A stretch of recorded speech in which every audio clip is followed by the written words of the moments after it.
नमस्कार. आज आपण पंढरपूर तालुक्यातील चळे या गावामध्ये आलेलो आहोत आणि आज आपण इथे एका वेगळ्या पिकावर आपला रिझल्ट बघणार आहोत, ते म्हणजे ड्रॅगन फ्रूट. आपले जे डिस्ट्रिब्युटर आहेत रत्नाकर पाटील सर यांनी या शेतकऱ्यांना काही प्रॉडक्ट्स दिले आणि त्याचा काय रिझल्ट आला हे आपण आज शेतकऱ्यांच्याच तोंडून ऐकूयात. सर, तुम्ही जेव्हा आले तेव्हा कसं होता प्लॉट? की प्लॉट पिवळसर होता. ज्यावेळेस मी आलतो त्यावेळेस पिवळसर होता. परत सोडल्यानंतर 1 लिटर दिलं सोडायला आपण. ह्या ड्रॅगनला दिलं, नंतर केळीला दिले. परत केळीला दिल्यानंतर आता परत ऊसाला पण दिले.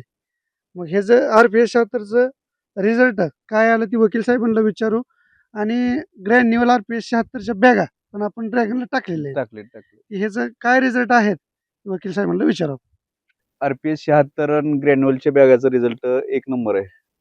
पहिली माझी बॅग अशी हिरवळ नव्हती, ती पूर्ण ग्रीन कलर पूर्ण आलेला आहे. ऊसाला पण रिझल्ट चांगला आहे, केळीला पण चांगला आहे, ग्रोथ चांगली आहे. केळी माझ्याबरोबर जे प्लॉट माझ्यापेक्षा आता कमी लेवलला दाखवतात असे, त्यांच्यापेक्षा माझ्या पाठीमागून 1 महिन्याचा असून तरी सुद्धा आपली ग्रोथ जास्त आहे. अशी फुटवे चांगले आहेत. ग्रीन पण आहे, फुटवे चांगले आहे. ड्रॅगनचं पण तसंच आहे. ड्रॅगन मध्ये पण चांगला RPS 76चा पण रिझल्ट चांगला आहे, एक नंबर आहे.